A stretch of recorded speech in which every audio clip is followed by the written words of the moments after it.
Assalamualaikum warahmatullahi wabarakatuh.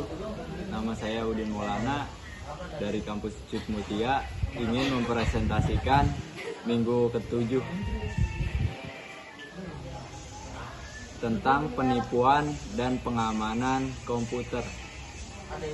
Proses penipuan ada 3 langkah yang sering dihubungkan dengan kebanyakan penipuan, yaitu pencurian sesuatu yang berharga, konversi ke uang tunai, penyembunyian.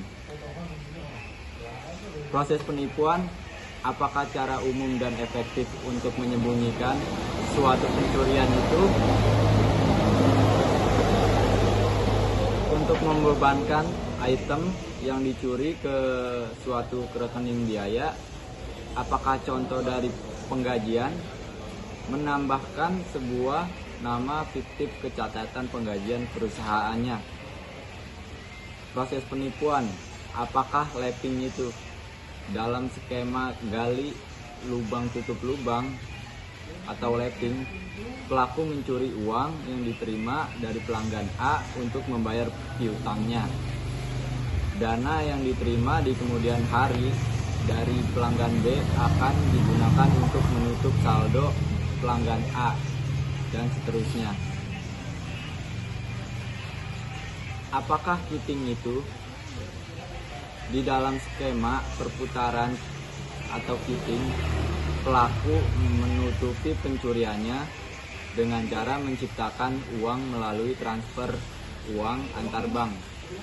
Pelaku penipuan menyetorkan sebuah cek dari bank ke bank A ke bank B dan kemudian menarik uang. Ketika ada dana di bank A tidak cukup untuk menutupi cek, maka pelaku memasukkan cek dari bank C ke bank A. Sebelumnya ceknya ke bank B di clearing. Ketika bank C juga tidak memiliki dana yang cukup, cek uang harus dimasukkan ke bank C. Ketika bank C juga tidak memiliki dana yang cukup, cek atau uang harus dimasukkan ke bank C sebelum ceknya ke bank A di clearing. Skema ini akan terus berputar dengan proses pembuatan cek dan penyerahan cek. Selama dibutuhkan untuk menghindari cek-cek tersebut ditolak. Para peneliti telah membandingkan karakteristik psikologis dan demografis tiga kelompok orang. Perbedaan yang signifikan: kejahatan kera putih, masyarakat umum, kejahatan kekerasan, sedikit perbedaan. Apakah karakteristik yang umum pelaku penipuan itu? Sebagian besar dari mereka membelanjakan penghasilan tidak sahnya, bukan menginvestasikannya dan atau menabungnya. Sekali mereka melakukan penipuan, sangatlah sulit bagi mereka untuk berhenti. Mereka biasanya mulai bergantung pada penghasilan ekstra tersebut. Para pelaku penipuan komputer cenderung berumur lebih muda dan memiliki lebih banyak pengalaman dan keahlian komputer. Beberapa pelaku penipuan komputer lebih termotivasi oleh rasa penasaran dan tantangan untuk mengalahkan sistem. Pelaku lainnya melakukan penipuan komputer untuk mendapatkan status yang lebih tinggi di antara komunitas pemakai komputer. 3 kondisi yang biasanya terjadi sebelum terjadi penipuan. Tekanan atau motif. Yang kedua, peluang. Yang ketiga, rasionalisasi. Apakah tekanan-tekanan keuangan itu?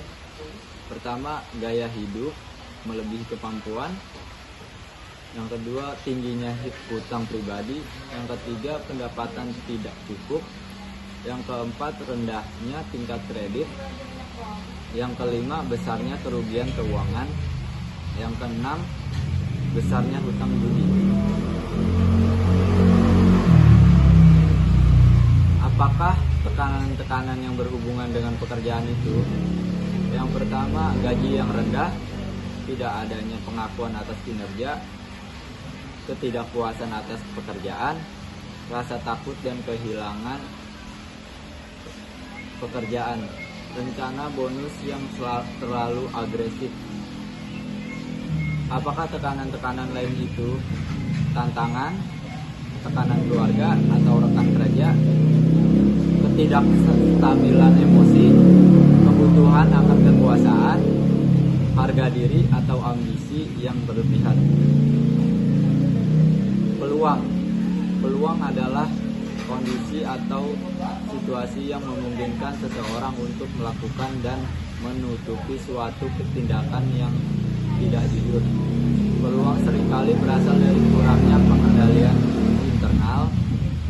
Akan tetapi, peluang yang paling umum menimbulkan penipuan berasal dari kegagalan perusahaan untuk menjalankan sistem pengendalian internalnya.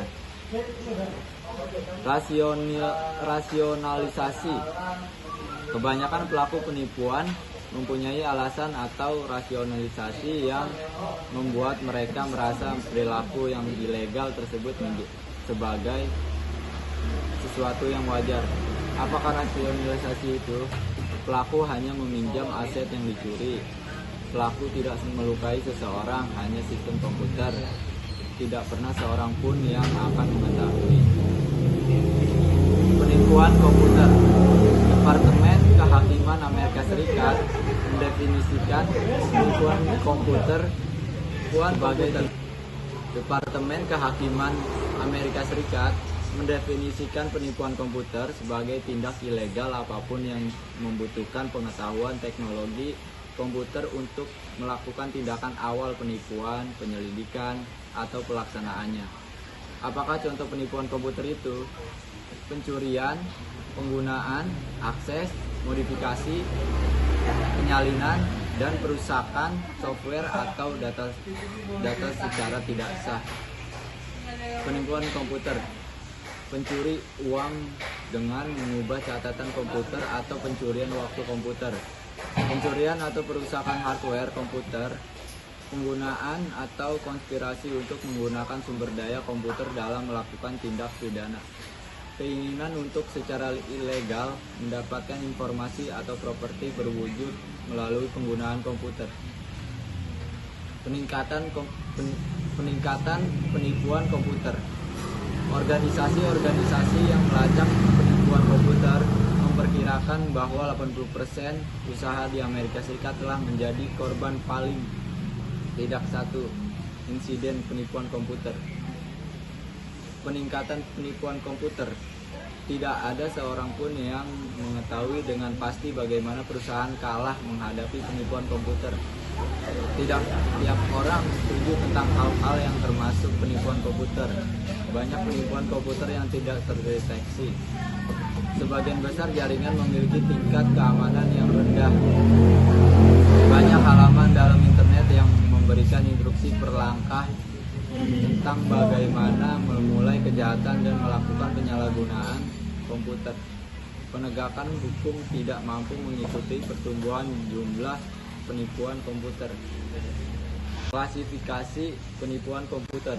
Penipuan data, penipuan input, penipuan pemroses, penipuan output, penipuan perintah komputer. Penipuan dan teknik penyalahgunaan komputer. Beberapa teknik yang lebih umum penipuan dan teknik penyalahgunaan komputer. Menjebol atau cracking, mengacak data atau data diddling, kebocoran data atau data leakage, serangan penolakan pelayanan atau denial of service attack, menguping atau eavesdropping, pemalsuan dan ancaman email atau email forgery and threats, melanggar masuk atau hacking, informasi yang salah di internet, terorisme internet, bom waktu logika atau logic time bomb, menyamar atau meniru, penjebolan password atau password cracking, menyusup, piggybacking, Pembulatan ke bawah atau round down. Teknik salami atau salami teknik. Pembajakan software, pencarian atau scavenging, rekayasa sosial atau social engineering, serangan cepat atau super zapping, pintu jebakan trapdoor, kuda Troya atau Trojan horse, virus, cacing atau worm. Apakah ukurannya bahwa potensial penipuan dapat menurun? 1. Membuat penipuan lebih jarang terjadi. 2. Meningkatkan kesulitan untuk melakukan penipuan. 3. Memperbaiki metode deteksi. 4. Mengurangi kerugian akibat penipuan. 5. Menuntut dan memanjarkan pelaku penipuan. Mencegah dan mendeteksi penipuan komputer. 1. Membuat penipuan lebih jarang terjadi. Menggunakan praktik memperkerjakan dan memecat pegawai yang semestinya, mengatur para pegawai yang merasa tidak puas, melatih para pegawai mengenai standar keamanan dan pencegahan terhadap penipuan, mengelola dan menelusuri lisensi software, meminta menandatangani perjanjian kerahasiaan kerja, mencegah dan mendeteksi penipuan komputer.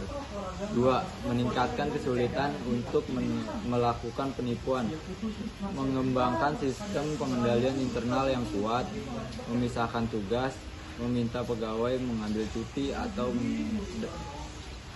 melakukan rotasi pekerjaan, membatasi akses ke perlengkapan komputer dan file data, mengenkripsi data dan program. 3.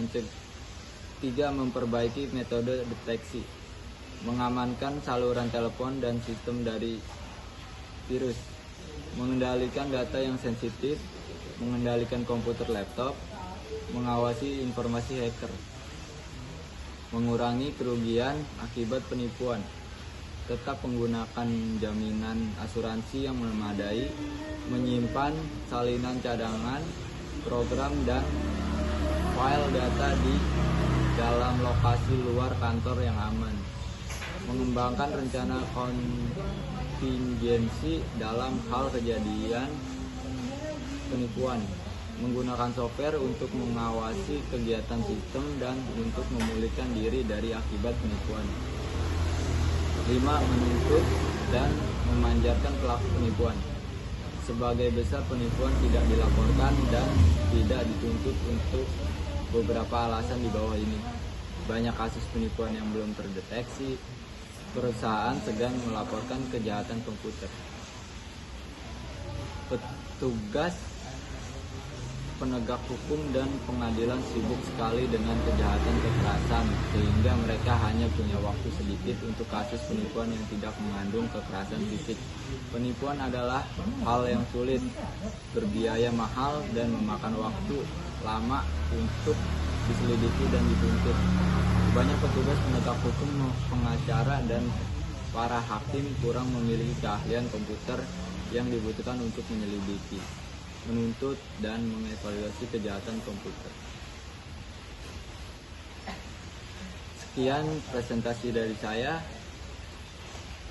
Bila ada salah-salah kata, mohon dimaafkan. Assalamualaikum warahmatullahi wabarakatuh.